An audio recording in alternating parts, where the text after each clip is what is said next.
This program is sponsored by Supra Pacific Financial Services Limited, a BSE listed NBFC.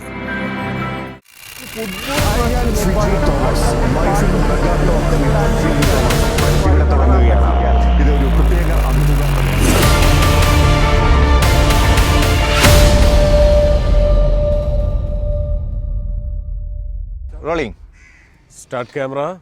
Hi നമസ്കാരം, ഞാൻ Fiji Thomas. MyFin mega talk with Fiji Thomas തുടങ്ങുന്നു. Hello sir, സ്പോൺസറുടെ പേര് പറയണ്ടേ? Sponsor അല്ലേ എല്ലാം. Sir ഞാനത് വിട്ടുപോയി, പ്ലീസ് ഒന്നുകൂടെ പറഞ്ഞാൽ മതി, കുഴപ്പമൊന്നുമില്ല. ഞാൻ ഇപ്പം ശരിയാക്കാം. എന്നാൽ തുടങ്ങട്ടെ. Take Supra Pacific Financial Services Limited presents MyFin mega talk with Fiji Thomas. ഇപ്പൊ ശരിയായില്ലേ? ഇത് കറക്റ്റ്. സംവിധായകൻ ജിസ് ജോയ് നമ്മോടൊപ്പം ചേരുകയാണ്. ഇത് ക്രിസ്മസ് സ്പെഷ്യൽ എപ്പിസോഡാണ്. അതുകൊണ്ട് തന്നെ ജിസ്, ഈ ക്രിസ്മസിന് തിയേറ്ററിലേക്ക് ഒരു കുത്തൊഴുക്ക്, പ്രേക്ഷകരുടെ കുത്തൊഴുക്ക് പ്രതീക്ഷിക്കാമോ? അതിനുള്ള സിനിമകളോ ഉണ്ടോ? എല്ലാ ഫെസ്റ്റിവലിലും അതിനുള്ള സ്കോപ്പ് എപ്പോഴും നിലനിൽക്കുന്നുണ്ട്. ഓക്കെ. പൊതുവെ ഏതൊരു ഫെസ്റ്റിവൽ സീസണിലാണെങ്കിലും ഒരുവിധം ഒരു ആവറേജിന് മുകളിലുള്ള സിനിമകൾ വന്നാൽ ആൾക്കാർ ഇരു കൈ നീട്ടി സ്വീകരിക്കുന്ന ഒരു ട്രെൻഡാണ് നമ്മൾ കുറച്ച് നാളായിട്ട് കണ്ടുകൊണ്ടിരിക്കുന്നത്. അങ്ങനെ പണ്ടത്തെ പോലെ ഇപ്പോൾ പണ്ടൊക്കെ ഒരു എനിക്ക് തോന്നുന്നു 10 വർഷം മുമ്പൊക്കെ ഒരു ഫെസ്റ്റിവൽ സീസണിൽ ഒരു പടം വന്നാലും ചിലപ്പോൾ പടം അത്ര നല്ലതല്ലെങ്കിൽ ചിലപ്പോൾ ആരും തിരിഞ്ഞു നോക്കില്ല.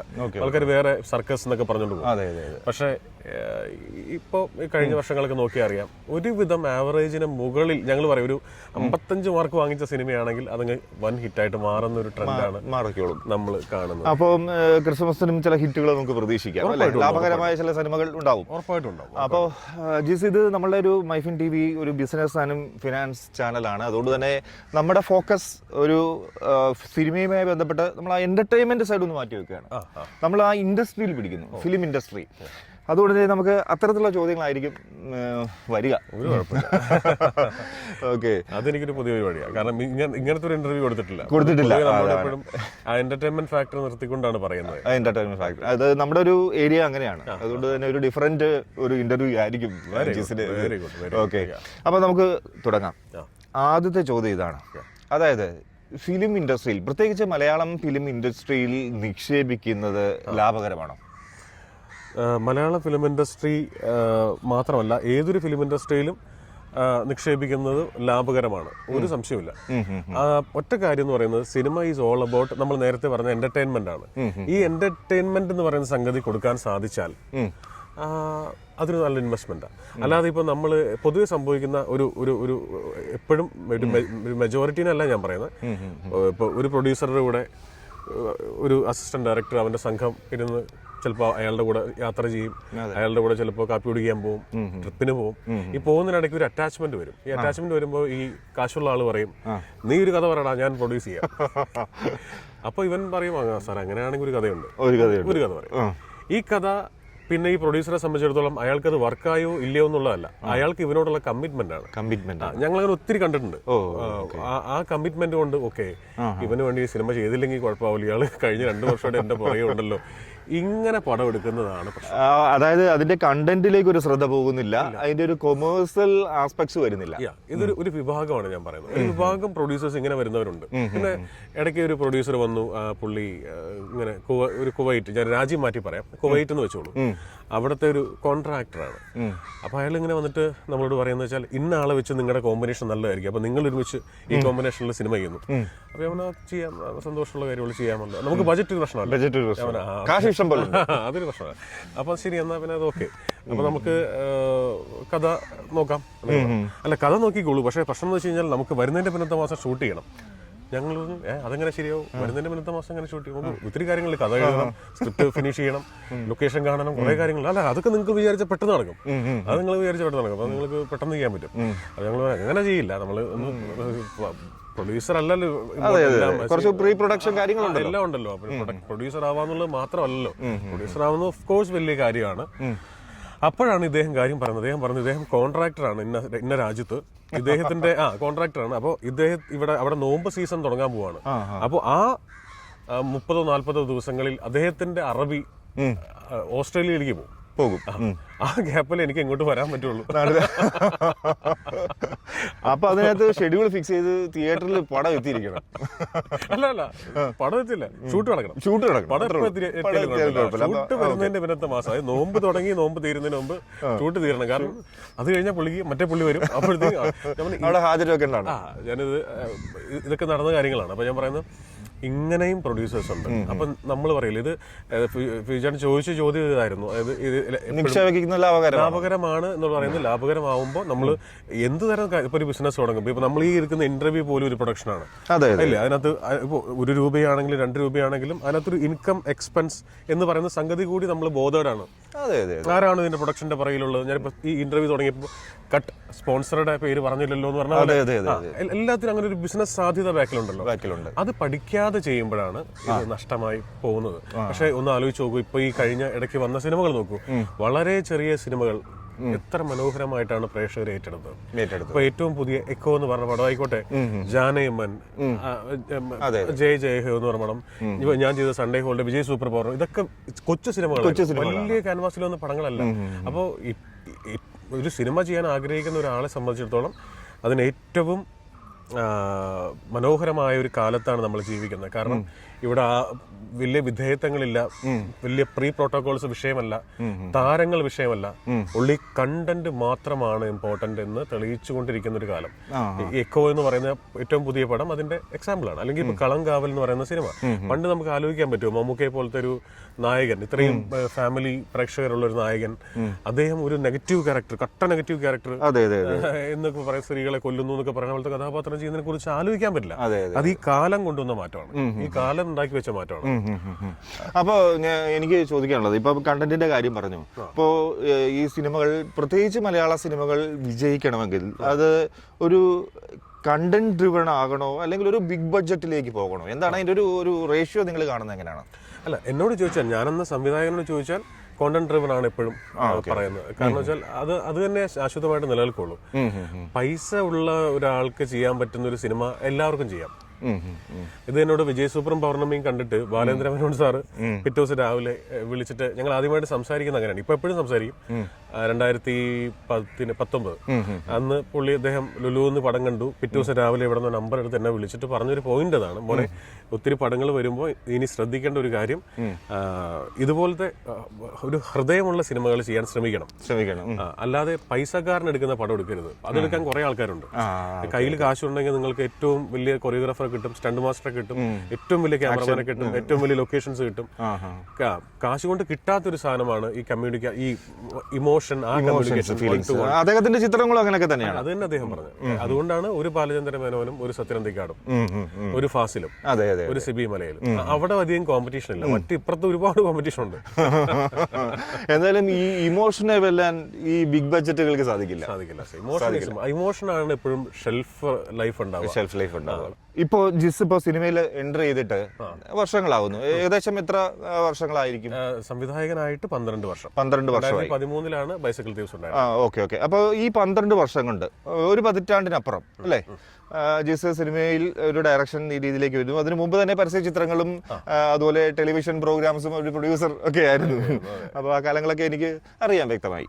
അപ്പോൾ ഈ ഫിലിം ഇൻഡസ്ട്രിയിൽ ആസ് എ ഡയറക്ടർ അതിനുശേഷം ഈ 10-13 വർഷം കൊണ്ട് ഈ ഇൻഡസ്ട്രിയിൽ ഉണ്ടായൊരു മാറ്റം എന്താണ്? ഫിലിമിന്റെ ബഡ്ജറ്റിംഗ് സംബന്ധിച്ചും അല്ലെങ്കിൽ ഇതിന്റെ ഈ ബോക്സ് ഓഫീസ് വിജയങ്ങൾ എന്നൊക്കെ പറയുന്ന പോലെ ഘടകങ്ങളുണ്ടല്ലോ, പ്രൊഡക്ഷൻ കോസ്റ്റ്, എക്സ്പെൻസസ്. നമ്മൾ പഴയ ഒരു കാലത്ത് നിന്ന് ഇപ്പോൾ കൂടുതൽ ഡിജിറ്റലൈസ് ചെയ്തു. അപ്പോൾ പ്രൊഡക്ഷൻ കോസ്റ്റ് കുറേയൊക്കെ കുറയുന്നുണ്ട്. അപ്പോൾ അത്തരത്തിൽ വന്നൊരു ചേഞ്ചസ് ഒരു എക്സ്പെൻസ് സൈഡിൽ കോസ്റ്റ് എഫക്റ്റീവായിട്ട് ഇപ്പോൾ ചിത്രങ്ങൾ ചെയ്യാൻ കഴിയുന്നുണ്ടോ? കോസ്റ്റ് എഫക്റ്റീവ് ആയിട്ട് നമ്മൾ അങ്ങനെ നോക്കിയാൽ പണ്ട് ഫിലിമിൽ ചെയ്തിരുന്ന സമയത്തായിരുന്നു കോസ്റ്റ് കുറവ്. സിനിമയുടെ പ്രൊഡക്ഷൻ നോക്കുകയാണെങ്കിൽ, അതായത് നമ്മളിപ്പോ ഈ പറയുന്ന ഇപ്പൊ സല്ലാപം, ഈ പുഴയും കടഞ്ഞ എക്സാമ്പിൾ ആൾക്കാർക്ക് മനസ്സിലാൻ വേണ്ടി പറയാണ്. ആ ഒരു കാലം ഓർക്കുന്നുണ്ടല്ലോ. അല്ല, ആ കാലത്ത് ഒരു സിനിമ തീർക്കുക എന്ന് പറയുന്നത് 65 ലക്ഷം രൂപ പരമാവധി ചെലവ് വരുന്ന കാലമായിരുന്നു. മനസ്സിലായി? 75 ലക്ഷം, അതിനുള്ളിൽ മൊത്തം സിനിമ തീരുകയാണ്, സിനിമ കംപ്ലീറ്റ് ആവും. ഇവിടെ ഇന്ന് നമുക്കത് ആ 75 ലക്ഷം ഓഫ് കോഴ്സ് മണി വാല്യൂ മാറിയിട്ടുണ്ട്. എന്നാൽ പോലും ഒരു 3 താരങ്ങൾക്ക് പ്രതിഫലം കൊടുക്കാൻ പറ്റില്ല 75 ലക്ഷം രൂപ. തികയില്ല. ഞാനത് ചോദിക്കാൻ പറ്റും. അപ്പൊ എക്സ്പെൻസ് സൈഡ് കൂടിയിട്ടേ ഉള്ളൂ, എക്സ്പെൻസ് സൈഡ് കൂടിയിട്ടേ ഉള്ളൂ. ടെക്നോളജി വലുതായപ്പോൾ പണി കൂടിയെന്നാണ് എനിക്ക് തോന്നുന്നത്.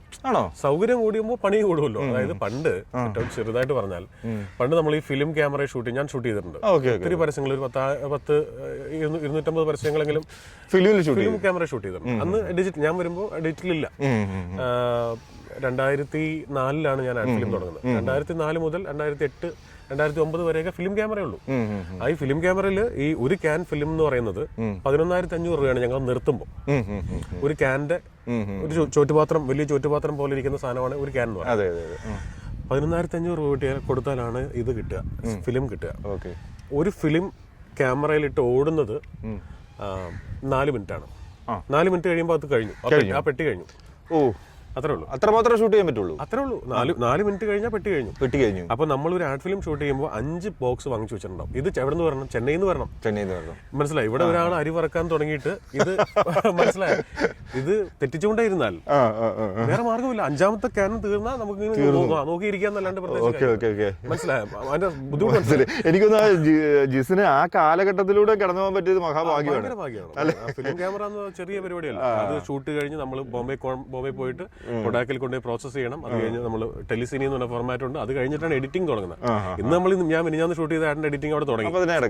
മനസ്സിലായി? അത്രയും ഇമ്പോർട്ടൻ്റ്. അപ്പോൾ സൗകര്യം കുറവായിരുന്ന സമയത്തിന്റെ പ്രത്യേകത വെച്ചാൽ, അന്ന് നമ്മൾ ഈ 5 ക്യാനേ ഉള്ളൂ എന്നുള്ള ബോധം നമുക്കുണ്ട്. സോ ആവശ്യമുള്ളതേ ഷൂട്ട് ചെയ്യുള്ളൂ, എടുക്കുള്ളൂ. അതുകൊണ്ടാണ് സ്റ്റോറി ബോർഡ് കൃത്യമായിട്ട് വരച്ചും സ്ക്രിപ്റ്റ് മാർക്ക് ചെയ്തും, ഇത് ക്ലോസ്, ഇത് വൈഡ്, ഇത് മിഡ്, ഇത് എന്നൊക്കെ പറഞ്ഞ് മാർക്ക് ചെയ്ത് ഷൂട്ട് ചെയ്തിരുന്ന ഒരു കാലം ഉണ്ടായിരുന്നത്. കാരണം അങ്ങനെ ചെയ്യാൻ പറ്റുള്ളൂ, അല്ലെങ്കിൽ തീരില്ല. ഇത് ലൊക്കേഷനിലെത്തി അപ്പൊ തോന്നുന്നത് ഡയറക്ടർ തോന്നുന്നു അപ്പം പറയുക, അല്ലെങ്കിൽ ഒരു ഫേമസ് ആക്ടർ, ടാലന്റഡ് ആക്ടർ ആണെങ്കിൽ കൈ നിടുക. എന്ത് സംഭവിക്കാം? ഇപ്പൊ ശരിക്കും എഡിറ്റേഴ്സിനും ക്യാമറമാനാണ് ഏറ്റവും കൂടുതൽ പണി കൂടിയത്. ഇങ്ങനെ എടുത്തോ, അതെടുത്തോ, അതെടുത്തോ. പക്ഷെ ഇപ്പോഴും വളരെ പ്രോപ്പറായിട്ട് ഷൂട്ട് ചെയ്യുന്ന ആൾക്കാരുണ്ട്. പണ്ടത്തെ ഇപ്പൊ ഒരു സിനിമ എന്ന് പറയുന്നത് ആവറേജ് മലയാളത്തിലൊരു സിനിമ ഒരു 35 ദിവസം മുതൽ പിന്നെ അങ്ങോട്ട് 150 ദിവസം ഷൂട്ട് ചെയ്ത സിനിമകൾ നടക്കുന്നുണ്ട്. 100 ദിവസം ഷൂട്ട് ചെയ്യുന്ന പടങ്ങളുണ്ട്. ഞാൻ ഇതുവരെ മാക്സിമം ചെയ്തിരിക്കുന്നത്, ഏറ്റവും കുറച്ച് ഷൂട്ട് ചെയ്തത് ബൈസൈക്കിൾ തീവ്സ് ആണ്. ബൈസൈക്കിൾ തീവ്സ് 35 ദിവസമായിരുന്നു. ഏറ്റവും പുതിയ സിനിമ തലവൻ ഷൂട്ട് ചെയ്ത് 65 ഡേയ്സ് ആയിരുന്നു. അതാണ് എന്റെ പരമാവധി എന്ന് പറയുന്നത്. പരമാവധി ചെയ്തിട്ടുള്ളത് ഷെഡ്യൂൾ തീർക്കും. മറ്റേ ഈ പണ്ടത്തെ ഒരു എക്സാമ്പിൾ പറഞ്ഞാൽ, ഇപ്പൊ നമ്മൾ ഈ അമരം പോലത്തെ സിനിമ ലളിത ചേച്ചി പറയുമായിരുന്നു. അമരം എന്ന് പറയുന്നത് കടലുമായി ബന്ധപ്പെട്ട അത്രയും പരിപാടികളുള്ള മധു അമ്പാട്ട് സാറാണ് ക്യാമറ, ഭരതൻ സാറിന്റെ പടം. ആ സിനിമ ഷൂട്ട് ചെയ്തിരിക്കുന്നത് 23 ദിവസം കൊണ്ടാണ്. അതെല്ലേ? 23 ഡേയ്സ് കൊണ്ടാണ്. അന്ന് അതിനകത്ത് അല്ലെ എത്ര സപ്പോർട്ടിങ് കഥാപാത്രങ്ങളൊക്കെ വരുന്നുണ്ട്. തീരത്തെ മത്സ്യത്തൊഴിലാളികൾ പോലെയുള്ള കഥാപാത്രങ്ങൾ വരുന്നു. അന്ന് അങ്ങനെ ആയിരുന്നു സിനിമ. അത് 30 ദിവസം കൊണ്ട് തീർക്കുന്ന ഒരു പരിപാടിയായിരുന്നു. അന്നൊരു പാട്ട് എടുക്കുക എന്ന് പറഞ്ഞാൽ ഇപ്പൊ ഇവിടെ വന്നു, ഇവിടെ എന്തോരം പാട്ട് ഷൂട്ട് ചെയ്തിട്ടുണ്ട്. സിനിമയുടെ ഏരിയയാണ്. അതെ, എത്ര സിനിമകൾ ഷൂട്ട് ചെയ്തിട്ടുള്ള, എത്ര പടങ്ങളുടെ ലൊക്കേഷൻ ആയിരുന്നു, എന്തോരം പടങ്ങൾ. പണ്ടത്തെ ഒരു 45 വർഷം മുമ്പ് മുതൽ ഉള്ള തീർച്ചയായിട്ടും. അതെ. അപ്പൊ ഇവിടെ വന്നാൽ അര ദിവസം കൊണ്ട് ഒരു പാട്ട് കഴിയും. ഇന്ന് അതല്ലല്ലോ, ഒരു പാട്ട് എടുക്കുക എന്ന് പറഞ്ഞാൽ ഏതാണ്ട് 4 ദിവസം 5 ദിവസം ഒക്കെ എടുക്കുന്ന പരിപാടിയാണ്. അത് ഇവിടെ ഒന്നുമല്ല, മറ്റ് ലൊക്കേഷൻ മാറുകയാണ്. കേരളത്തിലേക്ക് പുറത്തും ഇന്റർനാഷണൽ ലെവലിലേക്കൊക്കെ മാറുകയാണ്. അതിപ്പോ ആ ട്രെൻഡ് കുറഞ്ഞു. അതൊരു കാലത്തുണ്ടായിരുന്നു. ഈ ഒരു പാട്ട് എന്ന് പറഞ്ഞാൽ അപ്പൊ തന്നെ സിംഗപ്പൂർ, മലേഷ്യ, ഹോങ്കോങ് പോവുക, ഓസ്ട്രേലിയ പോവുക, അത് മാറി. വലിയ ചെലവാണ്. കേരളത്തിലും നല്ല സ്ഥലങ്ങളുണ്ട് എന്നിപ്പോ മനസ്സിലാക്കി തുടങ്ങി. മാത്രമല്ല, സിനിമ മാറി. സിനിമ വളരെ റിയലിസ്റ്റിക് ആയിട്ട് മാറി. നമ്മളുടെ ഫീച്ചറിന്റെ ചോദ്യത്തിലേക്ക് വരാം. ഈ മാറ്റം സിനിമയ്ക്കുണ്ടായ പോലത്തെ തന്നെ മാറ്റം പ്രേക്ഷകനുണ്ടായി. മലയാള പ്രേക്ഷകൻ എന്ന് പറയുന്നത് മറ്റ് ഏതൊരു ഭാഷക്കാരനേക്കാൾ ഏറെ ഒരു എപ്പോഴും എനിക്ക് തോന്നിയിട്ടുള്ളത് ഭയങ്കര ഫോർവേഡഡ് ആണ്. അതൊരു സിനിമയുടെ കാര്യത്തിൽ മാത്രമല്ല, രാഷ്ട്രീയം, ഇലക്ഷൻ, ഈ കഴിഞ്ഞ ഇലക്ഷൻ തന്നെ നോക്ക്. നമുക്കറിയില്ല, ഇവര് ഈ മാറ്റം എന്ന് പറയുന്നത് ഒറ്റയ്ക്കും തെറ്റയ്ക്കും അല്ല, ഒരു കൂട്ടം മാറുക. ഈ മാറ്റം ആരാ കോർഡിനേറ്റ് ചെയ്തത്?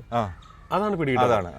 ഈ മാറ്റം കോർഡിനേറ്റ് ചെയ്ത ആരാ അറിയില്ല. നമ്മൾ കണ്ടിട്ടുള്ള ചിലപ്പോൾ നമ്മളുടെ പത്രവായന ഉണ്ടാവാം, നമ്മുടെ സിനിമകൾ ഉണ്ടാവാം, നമ്മുടെ വൈകുന്നേരത്തെ ചർച്ചകൾ കാണുന്നുണ്ടാവാം, ന്യൂസുകൾക്ക് ഇമ്പോർട്ടൻസ് ഉണ്ടാവാം. ഈ മൊബൈൽ സ്വാധീന ശക്തി എന്താണെന്ന് മനസ്സിലാവുന്നില്ല. ഇതിന്റെ ഒരു കളക്റ്റീവ് റിസൾട്ട് ആണ് സിനിമയിലും രാഷ്ട്രീയത്തിലും കാണുന്നത്. ആ ട്രെൻഡ് ടപേന്ന് പറഞ്ഞ് മാറും. അപ്പൊ ഞാൻ ഈ എക്കോ എന്ന് പറയുന്ന സിനിമയുടെ പ്രീമിയറിന് ഞാൻ ഉണ്ടായിരുന്നു. ബാഹുൽ എൻ്റെ നല്ല സുഹൃത്താണ്. എൻ്റെ 2 സിനിമകൾക്ക് ക്യാമറ ചെയ്ത ആളാണ് ബാഹുല്. അപ്പോൾ ആ അർത്ഥത്തിൽ രഞ്ജിത്തും എൻ്റെ വളരെ അടുത്ത സുഹൃത്താണ്. അപ്പം അങ്ങനെ ഞങ്ങൾ ഈ സിനിമ എക്കോ കാണാൻ വേണ്ടി പോയി. പ്രീമിയർ ഷോ കണ്ടു കഴിഞ്ഞപ്പോൾ എനിക്ക് ഭയങ്കരമായിട്ട് ആസ്വദിക്കാൻ സാധിച്ച ഒരു സിനിമയാണ്. അപ്പോൾ എന്നോട് പടം എങ്ങനെയാണെന്ന് ചോദിച്ചപ്പോൾ ഞാൻ പറഞ്ഞ മറുപടി, എടാ ഇത് കൊമേഴ്ഷ്യൽ എങ്ങനെയാണെന്ന് എനിക്ക് അറിഞ്ഞുകൂടാ, ഞാൻ ഭയങ്കരമായിട്ട് ആസ്വദിച്ചു ഈ പടം. ഇത് എല്ലാവരും ആസ്വദിച്ചു. പിറ്റേ ദിവസം രാവിലെ നേരം വെളുത്ത് ഉച്ച കഴിഞ്ഞ് മാറ്റിന് കഴിഞ്ഞപ്പോഴത്തേക്കും ഓൾ കേരള അത് ഏറ്റെടുത്തു. അപ്പൊ അതാണ് നമ്മൾ വിചാരിക്കുന്നതിനപ്പുറമാണ് പ്രേക്ഷകർ. അത് അപ്പൊ പ്രത്യേകിച്ച് മലയാളികൾ കണ്ടന്റ് ഉള്ള സിനിമകളാണെങ്കിൽ അത് തിയേറ്ററിൽ വിജയിച്ചിരിക്കും എന്നൊരു സംശയമാണ്. വലിയ പബ്ലിസിറ്റി മാർക്കറ്റിംഗ് ഒന്നും ആവശ്യമായി വരില്ല അല്ലെ? മൗത്ത് പബ്ലിസിറ്റി ധാരാളമായി. പബ്ലിസിറ്റിക്ക് അപ്പുറം വേറെ ഒന്നുമില്ല കേട്ടോ. ഈ കഴിഞ്ഞ 6 സിനിമ ചെയ്തതിന്റെ ഇതിനകത്ത് പറയാണ്, അതിനപ്പുറം നമ്മൾ ഇനി എത്ര പോസ്റ്റർ ഒട്ടിച്ചെന്ന് പറഞ്ഞാലും എത്ര ചർച്ചകൾക്ക് പോയി എന്ന് പറഞ്ഞാലും ഇതൊന്നും ഇല്ലെങ്കിൽ പോലും അത് വേണ്ടെന്നല്ല ഞാൻ പറയുന്നത്, വേണം, നമുക്ക് അത് ചെയ്യണം. ചില സിനിമകളുണ്ട് അതുകൊണ്ട് ആൾക്കാരെ അറിയുള്ളൂ. ഇപ്പൊ വലിയ താരങ്ങളില്ലെങ്കിൽ അറിയില്ല. പോസ്റ്ററൊക്കെ വേണം, പക്ഷെ അതിനൊക്കെ കവച്ചു വെക്കുന്നതാണ് മാറ്റിന് കഴിഞ്ഞ് ഫസ്റ്റ് ഷോ ആകുമ്പോഴത്തേക്കും ഒരു അതിങ്ങ് പ്രചരിക്കുകയാണ്. സിനിമ അത്രയേറെ ഇഷ്ടമാണ് ആൾക്കാർക്ക്. ഈ നമുക്ക് പറയാണ്, ഇപ്പോൾ ഒരു സിനിമ തിയേറ്ററിലേക്ക് റിലീസ് ചെയ്തു, ഉടനെ കണക്കുകൾ വരികയാണ്. വലിയ ബിഗ് ബഡ്ജറ്റ് സിനിമയാണെങ്കിൽ 2 ദിവസം കൊണ്ട് 3 ദിവസം കൊണ്ട് ഇത്ര കോടി കളക്ട് ചെയ്തു, ഇത്ര തിയേറ്ററുകളിൽ വേൾഡ് വൈഡ് റിലീസ് ചെയ്തു, ബോക്സ് ഓഫീസിൽ ഇത്ര കളക്ട് ചെയ്തു. എന്താണ് ഈ ബോക്സ് ഓഫീസ് കളക്ഷൻ? എനിക്ക് അത് ഈ തിയേറ്ററിലെ ടിക്കറ്റ് വിൽപ്പന എന്തൊക്കെ ഘടകങ്ങൾ ഉൾപ്പെടുന്നതാണ് ഈ ബോക്സ് ഓഫീസ്? ബോക്സ് ഓഫീസ് എന്ന് പറയുന്നത് തിയേറ്റർ മാത്രമേ ഉള്ളൂ. പക്ഷെ ഇന്നത്തെ സിനിമയുടെ വരവ്, മറ്റേ ഇൻകം എന്ന് പറയുന്നത് തിയേറ്റർ മാത്രമല്ല, ഓവർസീസ് ഒരു വലിയ ഘടകമാണ്. ഓവർസീസ് കിട്ടുന്ന പൈസ ഒരു വലിയ പൈസയാണ്. ഇപ്പോൾ എനിക്ക് തോന്നുന്നു ഈ എക്കോ പോലത്തെ ആ പടത്തിന്റെ ബജറ്റിന്റെ ഏതാണ്ട് പകുതിയോളം ഓവർസീസ് തന്നെ കിട്ടി. ഓക്കെ, ഞാൻ അത്തരത്തിലൊരു ഓൾ ആസ്പെക്റ്റിലാണ് അത് ചോദിച്ചത്. ഇപ്പോ തിയേറ്ററിൽ നിന്ന് കിട്ടുന്ന ഒരു കളക്ഷൻ ഉണ്ട്, സാറ്റലൈറ്റ് റൈറ്റിലുള്ള ഒരു കളക്ഷൻ ഉണ്ട്, OTT-ലേക്ക് ഉള്ളതുണ്ട് അല്ലെ? അപ്പോ അത്തരത്തിൽ പല റവന്യൂ ആസ്പെക്ട്സുകളുണ്ട്. എന്തൊക്കെ കാര്യങ്ങൾ ഞാൻ അത് കൃത്യമായിട്ട് പറയാം. പക്ഷെ ഇതൊക്കെ പറയുമ്പോൾ ഒരു കാര്യം ശ്രദ്ധിക്കേണ്ടത്, ഇത് നമ്മളൊരു സിനിമ ചെയ്തു, അത് OTT-കാരൻ എടുത്തുകൊള്ളണം എന്ന് യാതൊരു നിർബന്ധമില്ല. ഒരു നിർബന്ധമില്ല കേട്ടോ. OTT-കാരൻ എടുത്തുകൊള്ളണം യാതൊരു നിർബന്ധമില്ല. പക്ഷെ പലപ്പോഴും ഇവരോടൊക്കെ ഒരു ധാരണയായ ശേഷം സിനിമ എടുക്കാറില്ല. വളരെ അപൂർവം പ്രൊഡ്യൂസേഴ്സിന് കിട്ടുന്ന പ്രിവിലേജ് ആണത്. വളരെ അപൂർവം. അങ്ങനെ സംഭവിക്കാറുണ്ട്. OTT റിലീസിന് മാത്രമായ സിനിമകൾ എനിക്കൊന്ന് കോവിഡ് കാലത്തൊക്കെ ഉണ്ടായിരുന്നു. ഞാൻ ചെയ്തിട്ടുണ്ട്. ഇന്നലെ വരെ എന്ന് പറഞ്ഞ സിനിമ, ആസിഫും ആന്റണി പെപ്പയും നിമിഷയും കൂടെ ഉള്ള പടം. അത് ആ സിനിമ ഞാൻ ഇവിടെ ഇരുന്ന് എഴുതി. ഞാൻ നേരത്തെ പറഞ്ഞില്ലേ, ആ ഹട്ടിലിരുന്ന് അത് ഞാനും സഞ്ജയ് ബോബിയും. അപ്പം അങ്ങനെ സംഭവിക്കാറുണ്ട്. എനിക്ക് തോന്നുന്നു ഈ മറ്റൊരു കാര്യം ഈ സാറ്റലൈറ്റ് റൈറ്റ് സംബന്ധിച്ചുള്ളതാണ്. എനിക്ക് തോന്നുന്നു ഒരു പ്രൊഡ്യൂസറെ സംബന്ധിച്ച് വലിയൊരു ആശ്രയമാണത്. കാരണം ഒരു ബാനർ നിശ്ചയിക്കുക, താരങ്ങളെ നിശ്ചയിക്കുക, ആരാണ് ഇതിൻ്റെ ഒരു ബാക്ക് പ്രവർത്തിക്കുന്നതെന്ന് മനസ്സിലാക്കി കഴിഞ്ഞാൽ ചാനലുകൾ അതിൻ്റെ സാറ്റലൈറ്റ് റൈറ്റ് എനിക്ക് തോന്നുന്നു ഷൂട്ട് തുടങ്ങുന്നതിന് മുമ്പ് തന്നെ അത് കരസ്ഥമാകും. ആ കാലം മാറിയെന്ന് ഞാൻ പറഞ്ഞു. ഈ ഇന്റർവ്യൂ കൊണ്ട് ആർക്കെങ്കിലും പ്രയോജനം ഉണ്ടാകുമെങ്കിൽ അത് അങ്ങനെ ഉണ്ടാവട്ടെ. അതുകൊണ്ട് സത്യസന്ധമായിട്ട് പറയുന്നത്, നമ്മൾ ഒരു കാലത്ത് സാറ്റലൈറ്റ് എന്ന് പറയുന്നത് വലിയൊരു ഇൻകം സോഴ്സ് ആയിരുന്നു. ഇന്ന് സാറ്റലൈറ്റ് ഇൻകം സോഴ്സ് അല്ല. അതിന്റെ കാരണം TV കാണുന്നവരുടെ എണ്ണം കുറഞ്ഞു, OTT-കാരുടെ എണ്ണം കൂടി. OTT-യിലാണ് നമ്മൾ ആദ്യം കാണുന്നത്. മറ്റേത് അങ്ങനെ അല്ലല്ലോ. ഓണം വിഷു ഒക്കെ വരുമ്പോൾ നമ്മൾ ടിവിയുടെ മുമ്പിൽ അങ്ങ് ഇരിക്കുക, വിത്ത് പരസ്യങ്ങളിൽ നമ്മൾ കാണുക. അപ്പോൾ OTT-യുടെ ഒരു സാധ്യത അങ്ങനെ നിലനിൽക്കുന്നുണ്ട്. OTT-യുടെ സാധ്യത നിലനിർത്തുന്നുണ്ട്. പക്ഷെ അവിടെ പ്രശ്നം OTT-കാരൻ മലയാളിയല്ല. മനസ്സിലായോ? വളരെ ഇമ്പോർട്ടന്റ് ആണ്.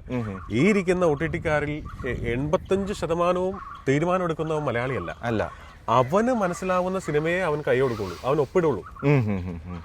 നമ്മൾ വലിയ പോയിന്റാണ് ഞാൻ പറഞ്ഞത്. അതായത് നമ്മൾ ആർക്ക് വേണ്ടിയാ പടം ചെയ്യുന്നത്? മലയാളിക്ക് വേണ്ടിയിട്ട്. ഇത് OTT-യിൽ കണ്ട് അപ്രൂവ് ചെയ്യേണ്ടവൻ ആരാ? മലയാളിയല്ല.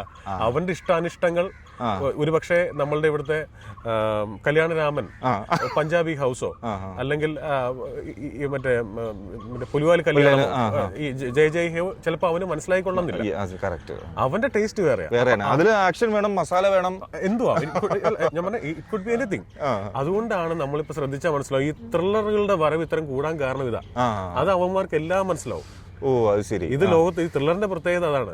ലോകത്തുള്ള എല്ലാവർക്കും മനസ്സിലാവും ആ കഥ. അപ്പൊ കുടുംബ ചിത്രങ്ങൾക്കൊക്കെ പ്രേക്ഷകർ കുറയും. പ്രേക്ഷകർ എന്ന് വെച്ചാൽ OTT-യിൽ കുറയും. അതാണ് റീസൺ. അപ്പൊ അതുകൊണ്ടാണ് അവിടെ ത്രില്ലർ തന്നെ കിടന്ന് ഓടിക്കൊണ്ടിരിക്കുന്നത്. അപ്പൊ നമ്മള് ഈ സിനിമയിലേക്ക് പുതിയതായിട്ട് വരുന്ന പ്രൊഡ്യൂസേഴ്സിൽ പുതിയതായിട്ട് വരുന്നവർ ഉറപ്പായിട്ടും ഇപ്പൊ നമ്മളെ പ്രൊഡ്യൂസേഴ്സ് അസോസിയേഷനിൽ ഇരിക്കുന്നവരൊക്കെ നല്ല ബോധമുള്ളവരാണ്. അവരോടൊക്കെ ചോദിച്ചാൽ അവർ സത്യസന്ധമായിട്ട് ഞാനിപ്പോ ഈ പറഞ്ഞ പോലെ കറക്റ്റായിട്ട് പറഞ്ഞു തരും. ഇത് പലരുടെയും വിചാരം എന്താണെന്നറിയോ, സാറേ പടം എടുക്കുക സാറേ, എന്ന് വെച്ചാൽ നമ്മൾ പടം ഇത്ര രൂപയ്ക്ക് തീർക്കുന്നു, നമ്മളൊരു 8 കോടിക്ക് പടം തീർക്കുന്നു. സാർ ഈ പടം ഇറക്കുന്നതിന് മുമ്പ് ഒരു 3 കോടി രൂപ സാറ്റലൈറ്റ് കിട്ടുന്നു. അത് കഴിഞ്ഞാൽ സാറിന് 4 കോടിക്ക് 5 കോടിക്ക് OTT ഫിക്സ് ആവുന്നു. ഓവർസീസ് ഒരു 3-3.5 രൂപ വരുന്നു. അപ്പൊ സാറിന് ഓൾറെഡി ഒരു 1.5 കോടി രൂപ ലാഭമാണ്. മനസ്സിലായില്ലേ? പിന്നെ ഈ സാധനത്തിന് തിയേറ്ററിൽ ഹിറ്റ് അടിക്കുന്നത് നമുക്ക് അതാണ് എന്റെ ബോക്സ് ഓഫീസിൽ പ്രൊഡ്യൂസർ എങ്ങനെ കണക്ക് കൂട്ടിയാലും പറയും ഇവൻ പറഞ്ഞ കണക്കിന് ഒരു 25% കട്ട് ചെയ്ത് കളഞ്ഞാൽ പോലും നഷ്ടം വന്നാലും ഒരു 1 കോടി രൂപ വരുള്ളൂ. ഇങ്ങനെ ഇറങ്ങുന്ന പ്രൊഡ്യൂസേഴ്സ് ആണ് അധികവും. ഞാൻ പറഞ്ഞ ന്യൂ കമേഴ്സിന്റെ കാര്യമാണ്, അല്ലാത്ത എസ്റ്റാബ്ലിഷ്ഡ് ആൾക്കാരെ കുറിച്ച് അല്ല പറയുന്നത്. അവർക്ക് കൃത്യമായ ധാരണയുണ്ട്. ഇതാണ് ഇതിന്റെ സംഭവം. ചേട്ടാ ഈ കണക്ക് വളരെ സിമ്പിൾ ആണ്. നമുക്ക് 100 രൂപ ഇന്ന് തിയേറ്ററിൽ നിന്ന് കിട്ടിയാൽ 33 രൂപയെ പ്രൊഡ്യൂസർക്ക് കിട്ടുള്ളൂ. 100 രൂപ കിട്ടിയാൽ 33 രൂപ പ്രൊഡ്യൂസർക്ക്. ഇതാണ് ഇതിന്റെ കണക്ക്. നമ്മൾ ഈ ഗ്രോസ് കളക്ഷൻ അടിച്ചു 100 കോടി എന്ന് പറയില്ലേ, ആ 100 കോടി നമുക്കല്ല, അതിന് 33 കോടിയേ പ്രൊഡ്യൂസർക്കുള്ളൂ. ബാക്കി 100 കോടിക്ക് ഇവിടെ തിയേറ്ററുകാരുണ്ട്, ഡിസ്ട്രിബ്യൂട്ടർ ഉണ്ട്, ഗവൺമെന്റ് ടാക്സ് ഉണ്ട്. ഇതെല്ലാം കഴിഞ്ഞിട്ട് നമുക്ക് കിട്ടുന്ന പൈസയാണ് ഈ 33% എന്ന് പറയുന്നത്. ആവറേജ് 33-35. അപ്പോ അങ്ങനെ നോക്കുമ്പോ നമ്മളിപ്പോ ഈ ബിഗ് ബഡ്ജറ്റ് ചിത്രങ്ങൾ എടുത്ത് അത് പണം വാരണം, അല്ലെങ്കിൽ നമ്മളിപ്പോൾ ബോക്സ് ഓഫീസ് വിജയം ഉണ്ടാവണം, അല്ലെങ്കിൽ സാറ്റലൈറ്റ് OTT ഈ പറഞ്ഞാൽ നമ്മൾ നേരത്തെ ചർച്ച ചെയ്ത വിഷയങ്ങളെല്ലാം ഉണ്ടായാലേ ഇതിൻ്റെ ഒരു ROI ഉണ്ടല്ലോ, റിട്ടേൺ ഓൺ ഇൻവെസ്റ്റ്മെന്റ്. അപ്പോൾ അത് കൃത്യമായിരിക്കണ്ടേ. നമ്മൾ ഇപ്പോൾ ലോ ബഡ്ജറ്റ് എടുത്താലും അത് നമുക്ക് കണക്കാക്കാം, ബിഗ് ബഡ്ജറ്റ് എടുത്താലും അത് കണക്കാക്കാം. ഈ നമ്മൾ നടത്തുന്ന ഇൻവെസ്റ്റ്മെന്റ് എന്ത് റിട്ടേൺ ഉണ്ട് എന്നുള്ളത് പ്രധാനപ്പെട്ട ഒരു കാര്യമാണല്ലോ. ബിഗ് ബഡ്ജറ്റ് എടുക്കുമ്പോൾ അതിനനുസരിച്ച് നമുക്ക് റിട്ടേൺ കിട്ടണം. ലോ ബഡ്ജറ്റ് അപ്പോൾ പെർസെന്റേജ് കണക്കാൻ പോകുമ്പോൾ ഒരു 50% ലാഭം എന്നതിലേക്കൊക്കെ എത്തും. അപ്പൊ എങ്ങനെയാണ് ഇതിന് താരതമ്യം? നമ്മൾ സിമ്പിൾ ആയിട്ടൊരു കാര്യം ആലോചിച്ചാൽ മതി. നമ്മൾ 2 മണിക്കൂറുള്ള സിനിമ ചെയ്താലും നമ്മൾ 3 മണിക്കൂറുള്ള സിനിമ ചെയ്താലും ടിക്കറ്റിന്റെ പൈസ സെയിമാണ്. അല്ലേ? ഷെഹനായിസ് ഇപ്പൊ ടിക്കറ്റ് എടുക്കുമ്പോൾ ഈ സിനിമ 3 മണിക്കൂറുണ്ട്, അതുകൊണ്ട് ഈ ടിക്കറ്റിന് 500 രൂപ എന്ന് പറയാൻ പറ്റില്ല. നിങ്ങൾ 1.25 മണിക്കൂറിന്റെ പണം ചെയ്തോളൂ, ടിക്കറ്റ് പൈസ സെയിം ആണ്. അപ്പൊ നമ്മൾ ഇപ്പൊ ശ്രദ്ധിക്കേണ്ടത് ഏറ്റവും കുറച്ച് സ്ക്രിപ്റ്റ് എഡിറ്റ് ചെയ്ത് ഏറ്റവും ചെറിയ ഷോർട്ട് ഡ്യൂറേഷൻ 2 മണിക്കൂർ ഡീസന്റ് ആണ്. 2-2-10 ഇതിനകത്ത് വരുന്നത് ഇപ്പോൾ ഒരു പ്രൊഡ്യൂസർക്ക് ഇപ്പോൾ ആ എക്സ്പെൻസ്, അല്ലെങ്കിൽ ഒരു പ്രൊഡ്യൂസർ ഒരു സിനിമ എടുക്കുന്നു, അപ്പോൾ അതിനകത്ത് മറ്റ് ആൾക്കാരും അതിൽ ബന്ധപ്പെട്ട് നിൽക്കുകയാണ്. ഇപ്പോൾ ഡിസ്ട്രിബ്യൂട്ടേഴ്സ് വരുന്നു, തിയേറ്റർ ഓണേഴ്സ് വരുന്നു, ഒക്കെ വരുന്നു. അപ്പോൾ ചിലപ്പോൾ ഈ ഡിസ്ട്രിബ്യൂട്ടർ ആണെങ്കിൽ ഈ ഫിലിം എടുക്കാൻ അത് വിജയിക്കുമോ എന്നുള്ള കാര്യങ്ങളൊക്കെ കണക്കാക്കിയിട്ടില്ല അദ്ദേഹം ഡിസ്ട്രിബ്യൂഷൻ എടുക്കുള്ളൂ. അത്രേ ഉള്ളൂ. എസ്റ്റാബ്ലിഷ്ഡ് കമ്പനി ആണെങ്കിൽ അവർ ആദ്യം വന്ന് സിനിമ കാണും. സിനിമ കണ്ടിട്ടേ അവർ തീരുമാനിക്കുള്ളൂ. കാരണം അവരുടെ പേര് നോക്കി വരുന്ന ആൾക്കാരുണ്ട്. ഇപ്പൊ ഇവിടെ കേരളത്തിലാണെങ്കിൽ ഇപ്പൊ നമ്മൾ സെൻട്രൽ പിക്ചേഴ്സ്, സെഞ്ചുറി ഫിലിംസ്, അവർ ഡിസ്ട്രിബ്യൂഷൻ എന്ന് പറയുമ്പോൾ എന്നാ ഓക്കെ എന്ന് പറഞ്ഞു പോകുന്ന ആൾക്കാരുണ്ട്. മനസ്സിലായോ? പിന്നെ തിയേറ്ററിലേക്ക് വരുമ്പം അവർക്കും ഒരു സംഘടനയും കാര്യങ്ങളൊക്കെ ഉണ്ടല്ലോ. അപ്പൊ അവരും ഈ പടം തങ്ങളുടെ തിയേറ്ററിൽ കളിക്കണോ എന്നൊക്കെ അവർ തീരുമാനിക്കാൻ അവർക്ക് ഒരു റൈറ്റ് ഇല്ലേ? അവർക്ക് ലാഭകരമാകുമെന്ന് നോക്കണം. അതുകൊണ്ടാണല്ലോ പണ്ടൊക്കെ ഈ വലിയ മോഹൻലാൽ മമ്മൂക്ക സിനിമകൾ വരുമ്പോൾ ഈ തിയേറ്ററുകാരന് ആദ്യം അഡ്വാൻസ് കൊടുക്കും. തിയേറ്ററുകാരൻ അഡ്വാൻസ് പ്രൊഡ്യൂസർക്ക് കൊടുത്താലേ പ്രൊഡ്യൂസർ ഈ തിയേറ്ററിന് പടം കൊടുക്കുള്ളൂ. അങ്ങനെ ഉണ്ടല്ലോ. എല്ലാം അങ്ങനെ ഉണ്ടായിരുന്നു. വലിയ ഇപ്പോഴും തിയേറ്റർ അഡ്വാൻസ് എന്ന് പറയും. തിയേറ്ററുകാരുടെ കിട്ടുന്ന അഡ്വാൻസ് അത് പൂജയുടെ സമയത്ത് കിട്ടും. പൂജയുടെ സമയത്ത് തന്നെ കിട്ടും. അപ്പോഴേ ബുക്ക് ചെയ്യും ക്രിസ്മസിന് വേണ്ടി. അതൊക്കെ പണ്ട് ഇപ്പൊ അങ്ങനെ സിനിമയില്ലല്ലോ. അത് പണ്ട് മമ്മൂക്ക, മോഹൻലാൽ സാർ ആ കാലത്തെ സിനിമകൾ എന്ന് പറയുന്നത് ഡയറക്ടറും പ്രൊഡ്യൂസറും വന്ന് സംസാരിക്കുന്ന തന്നെ ഓണപ്പടം അല്ലെങ്കിൽ ക്രിസ്മസ് പടം, ബക്രീദ് പടം എന്ന് വേണ്ട. ഇന്ന് അങ്ങനെയല്ല. ഇന്ന് എപ്പോ കഴിയുന്നു അപ്പൊ ഇറക്കുക എന്നുള്ള. എന്നാൽ ഈ സീസണിൽ പടം ഇറക്കുന്നതിൽ ചില കാര്യങ്ങളുണ്ട് അല്ലേ? വലിയ കാര്യങ്ങളുണ്ട്. എന്തൊക്കെ പറഞ്ഞാലും ഒരു കളക്ഷൻ വർദ്ധിക്കാൻ സാധ്യതയുണ്ട്. അനക്കമുള്ള സമയത്തെ കച്ചവടമുള്ളൂ. ഈ താരങ്ങളുടെ ഈ പ്രതിഫലം നമ്മൾ എപ്പോഴും എല്ലാവരും പറയുന്നതാണ്. ഈ താരങ്ങളെ വലിയ ഫേസസിനെ അല്ലെങ്കിൽ VIP ആക്ടേഴ്സിനെ ഒക്കെ കൊണ്ടുവരുന്ന ആക്ടേഴ്സൊക്കെ ആണെങ്കിൽ ഇവരാണ് ഈ ഇതിന്റെ ഒരു പ്രൊഡക്ഷൻ കോസ്റ്റിന്റെ മുഴുവൻ വഹിച്ചുകൊണ്ട് പോകുന്നത്. അല്ല, അങ്ങനെ പറയാൻ പറ്റില്ല. എന്താണെന്നറിയോ, അവർക്ക് ഡിമാൻഡുള്ള എമൗണ്ടേ അവർക്ക് കിട്ടുന്നുള്ളൂ. അവർക്ക് ഡിമാൻഡ് ഉണ്ടോ? ചേട്ടാ നമുക്ക് ഡിമാൻഡ് ഉണ്ടോ? ഡിമാൻഡ് ഉണ്ടെങ്കിൽ പൈസ തരാൻ ആൾക്കാരുണ്ട്. ഇവരാരും പോയി ഒരു പ്രൊഡ്യൂസറിന്റെ വീട്ടിൽ നിന്ന് കുത്തി തുറന്ന് എടുത്തോണ്ട് വരുന്നല്ലോ. അവര് മാന്യമായിട്ട് ഇപ്പൊ ഫീച്ചറിന് ചോദിച്ചു എന്നോട്, ജിസിന് എത്ര കാശ് വേണം? ഞാൻ പറഞ്ഞു ഫീച്ചേട്ടൻ എനിക്ക് ഇത്ര രൂപ വേണം എന്ന് പറഞ്ഞു. ഒരു സിനിമയുടെ കാര്യം ഞാൻ പറയാം. ചേട്ടൻ അത് എന്നെ കുറിച്ച് പഠിച്ച് ഇവനെ വെച്ച് ചെയ്താൽ അത് കൊണ്ട് കിട്ടുവോ എന്നുണ്ടെങ്കിൽ മാത്രം തന്നാ മതിയല്ലോ. ഇല്ലെങ്കിൽ ഫീച്ചറിന് അത് കൊടുക്കാവുന്ന ഒരാളുടെ അടുത്തേക്ക് പോവാം. അതൊരു ബ്രാൻഡാണ്. അതാണ് പ്രധാന കച്ചവടം. മനസ്സിലായി? ഇപ്പൊ നമ്മൾ മമ്മൂക്കയെ വെച്ചോ ലാൽസാറിനെ വെച്ചോ ഒരു സിനിമ ചെയ്യണമെന്ന് പറയുമ്പോൾ നമ്മൾ ഈ പറഞ്ഞ എല്ലാ കച്ചവടം നടക്കുക. എന്തൊക്കെ വരും ആ കച്ചവടങ്ങൾ? എല്ലാം വരും. OTT വരും, സാറ്റലൈറ്റ് വരും. ഒന്നിനും നമുക്ക് അങ്ങോട്ട് പോകണ്ട. അതായത് നമ്മൾ പോയിട്ട് പുറകെ നടന്ന് ബുദ്ധിമുട്ടിക്കണ്ട. മനസ്സിലായോ? നമ്മളൊരു മെയിൽ അയച്ചാൽ പോലും okay, we are interested because അതാണ് അവരുണ്ടാക്കി വെച്ചിരിക്കുന്ന ഒരു സ്റ്റാർഡമാണ്. ജീസ് നേരത്തെ നമ്മൾ സൂചിപ്പ ജീസ് പറഞ്ഞിരുന്നു ഒരു മലയാള സിനിമ ഒരു 65 ലക്ഷം രൂപയ്ക്കൊക്കെ ഒരു കാലം ഉണ്ടായിരുന്നു. ഇപ്പോൾ ഇൻഡസ്ട്രിയിൽ ഇപ്പോൾ ജിസൊക്കെ ചെയ്യുന്ന ഒരു ലോ ബഡ്ജറ്റ് ഒരു മീഡിയം ബഡ്ജറ്റ് സിനിമകളാണല്ലോ. ഒരു സിനിമ തീരണമെങ്കിൽ അത്തരത്തിലൊരു സിനിമ തീരണമെങ്കിൽ എത്ര രൂപയാകും ഏകദേശം? ഡിപ്പെൻസ് അപ്പോൺ താരങ്ങൾ ആരൊക്കെ, പടത്തിന്റെ ജോണർ എന്താണ്, അതൊക്കെ അങ്ങനെ ഒരു മെയിൻ കാര്യങ്ങൾ. ഇത്ര എന്തറിയോ ചേട്ടാ, നമുക്കിനകത്ത് ഈ പെർ ഡേ എക്സ്പെൻസ് ഉണ്ടല്ലോ. ഒരു സിനിമയ്ക്ക് സംഭവിക്കാവുന്ന പെർ ഡേ എക്സ്പെൻസ് എന്ന് പറയുന്നത് ഒരു സിനിമയ്ക്ക് ചിലപ്പോൾ 5 ലക്ഷം രൂപ ആയിരിക്കും ഒരു ദിവസത്തെ എക്സ്പെൻസ് എന്ന് പറയുന്നത്. ഡെയിലി റണ്ണിങ് എക്സ്പെൻസ് ആട്ടോ പറയുന്നത്. അതിനകത്ത് പ്രതിഫലങ്ങൾ വരില്ല. സംവിധായകൻ, ക്യാമറാമാൻ, ആക്ടേഴ്സ്, അതൊന്നും അതിനകത്ത് വരില്ല. നടത്തി പോകുന്ന റെന്റുകളൊക്കെ ഇല്ലേ, ഹോട്ടൽ താമസം, ലൊക്കേഷൻ റെന്റ്, ഇതിന്റെ ഇപ്പൊ 5 ലക്ഷം രൂപ മുതൽ 15 ലക്ഷം രൂപ വരെ പെർ ഡേ സ്പെൻഡ് ചെയ്യുന്ന പടങ്ങളാണ് മലയാളത്തിൽ നടക്കുന്നത്. അങ്ങനെയാണ്. അപ്പൊ നമ്മൾ ആലോചിച്ചു, ഇപ്പൊ 5 ലക്ഷം രൂപയാണെങ്കിൽ 10 ദിവസം എന്ന് പറയുമ്പോൾ 50 ലക്ഷമായി. 50 ദിവസം കൊണ്ട് തീരുന്നതാണെങ്കിൽ 2.5 കോടി രൂപ അത് മാത്രമായി. അപ്പോൾ അത് 15 ലക്ഷം രൂപ വരെ പോകുന്ന സിനിമയാണെങ്കിൽ ഒറ്റയടിക്ക് അത് മാത്രം നേരെ 7.5 കോടി ആ ലെവലിലേക്ക് പോകുമല്ലോ എന്ന് പറയുന്ന പോലെ. എന്തായാലും ഈ മലയാളത്തിൽ ഇപ്പോ ബിഗ് ബഡ്ജറ്റ് ചിത്രങ്ങൾ എടുക്കുന്നതാണോ അതോ ഈ ലോ മീഡിയം ടൈപ്പ്, നമുക്കൊന്ന് ഇരുന്നാലോ, ലോ ബഡ്ജറ്റ് ചിത്രങ്ങൾ അല്ലെങ്കിൽ ഒരു ആവറേജ് ടൈപ്പ് ചിത്രങ്ങൾ എടുക്കുന്നതാണോ ഒരു ലാഭകരമാകുക? നമ്മൾ അത് നോക്കണമല്ലോ. എപ്പോഴും നമ്മൾ എന്ത് കാര്യത്തിനും ബജറ്റ്, ഒരു കൺട്രോൾഡ് ബജറ്റിലുള്ള പടങ്ങൾ ചെയ്യുന്നതാണ് എപ്പോഴും നമുക്ക് ഒരു പ്രൊഡ്യൂസർ ഫ്രണ്ട്ലി എന്ന് പറയാൻ പറ്റുള്ളൂ. നമ്മൾ പറയില്ല, ഉയരം കൂടും തോറും വീഴ്ചയുടെ ആഘാതം കൂടും. അതെ എന്ന് വിചാരിച്ച് വലിയ പടങ്ങൾ, ഇപ്പൊ ഞാൻ പറയട്ടെ, ബാഹുബലി അങ്ങനത്തെ ഒരു സിനിമ ഇവിടെ അത്രയും രൂപ സ്പെൻഡ് ചെയ്ത് എടുത്തത് കൊണ്ടാണല്ലോ അത്രയും കളക്ട് ചെയ്തത്. അപ്പൊ ഒരു പാൻ ഇന്ത്യൻ അതിനപ്പുറത്തേക്ക് പോയി. KGF ഉൾപ്പെടെയുള്ള പടം, ഇപ്പൊ കർണാടക എന്ന് പറയുന്ന അവിടെ നിന്ന് വലിയ പടങ്ങളൊന്നും വരാത്ത സമയത്ത് ഇങ്ങനൊരു പടം, KGF എന്നൊരു പടം വന്ന് ആ ഇൻഡസ്ട്രി തന്നെ ഉണർത്തി. അതിനുശേഷമാണ് കാന്താര വരുന്നത്. അപ്പൊ സ്പെൻഡ് ചെയ്താൽ അതിന്റെ വലിപ്പം ഉറപ്പായിട്ടും ഉണ്ടാവും. പക്ഷെ ഞാൻ പറയുന്നത്, അങ്ങനെ സ്പെൻഡ് ചെയ്തെടുക്കുന്ന ഒരു 25 പടത്തിൽ 5 പടമേ തിരിച്ച് റിട്ടേൺ വരുന്നുള്ളൂ. അതാണല്ലോ ഇപ്പൊ ഹിന്ദിയിൽ സംഭവിച്ചത്. ഹിന്ദിയിൽ ഹിറ്റുകൾ ഉണ്ടാവുന്നില്ല. മലയാളത്തിൽ ഇപ്പോ ഒരു വർഷം എത്ര പടങ്ങൾ ആവറേജ് ഇറങ്ങുന്നുണ്ട്? 200 പടങ്ങളോളം ഇറങ്ങുന്നുണ്ട്. ഇതിൽ എത്ര എണ്ണം പൊട്ടിപ്പോകുന്നുണ്ട്? അല്ല ചേട്ടാ, എന്തൊരു ബ്രേക്ക് ഈവൺ ആവുന്നത് എന്റെ ഒരു കണക്കിൽ ഒരു മാക്സിമം 40 പടമായിരിക്കും ബ്രേക്ക് ഈവൻ ആവുന്നത്. അതിൽ നല്ല ലാഭം ഉണ്ടാക്കുന്ന ഒരു 25 സിനിമ. ബ്രേക്ക് ഈവൻ മീൻസ് ലാഭമില്ല, നഷ്ടമില്ലാത്ത അവസ്ഥ. നമുക്ക് ഇറങ്ങി തിരിച്ചു, പക്ഷെ നഷ്ടമില്ലാണ്ട് കയറി. അതിൽ തന്നെ അതിന്റെ ഉള്ളിൽ 25 പടങ്ങൾ ഹിറ്റും ആയിരിക്കും. അതിനകത്ത് ഒരു 10 പടം സൂപ്പർ ഡ്യൂപ്പർ ഹിറ്റ് ആയിരിക്കും. ബാക്കി ഈ പറയുന്ന 200 പടങ്ങളിൽ 150 സിനിമയും പരാജയങ്ങളാണ്. എന്ത് ഈ പരാജയപ്പെടുന്നതിന്റെ ഒരു കാരണം എന്താണ്? മലയാള സിനിമ ഇപ്പോൾ തിയേറ്ററിൽ ഏറ്റവും കുറഞ്ഞ ചെലവ് വേണമെങ്കിൽ ഐഫോണിൽ വരെ സിനിമ എടുക്കാവുന്ന കാലമാണ്. അതുവരെ തിയേറ്ററിൽ റിലീസ് ചെയ്തിട്ടുണ്ട്. അത് വേറെ കാര്യം.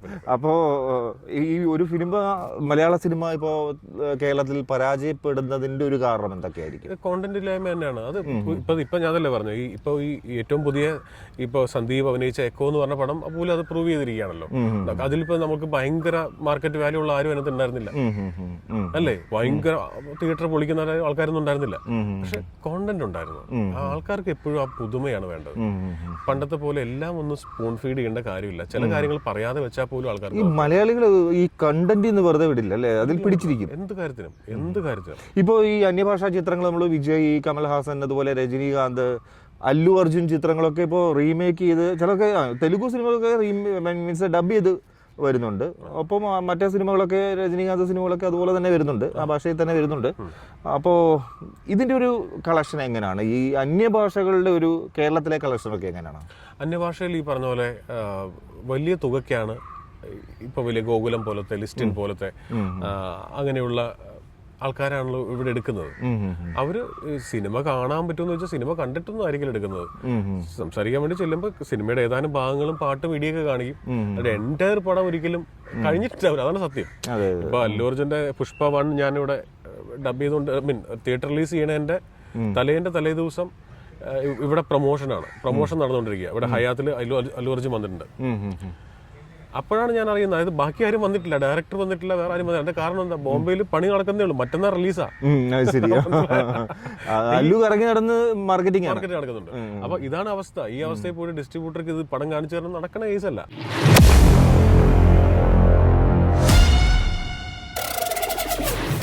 സ്ഥിരമായി അല്ലു അർജുന് മലയാളത്തിൽ അല്ലേ സംസാരിക്കുന്നത് ജിസാണ്. 20 വർഷമായിട്ട് അല്ലുവിന്റെ ആദ്യത്തെ പടം മുതൽ മലയാളത്തിലേക്ക് അല്ലു മലയാളത്തിൽ സംസാരിച്ചാൽ അത് ജിസിന്റെ ശബ്ദമായിരിക്കും. ഒരു ഡയലോഗ് ഒന്ന് പറയാമോ? പുഷ്പ എന്നാൽ ഫ്ലവർ അല്ലടാ, ഫയറാടാ, wild fire.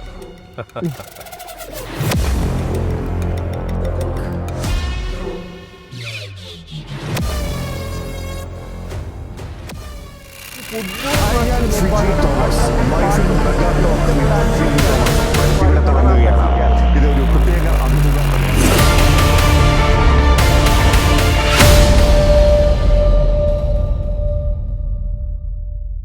This program sponsored by Supra Pacific Financial Services Limited, a BSE listed NBFC.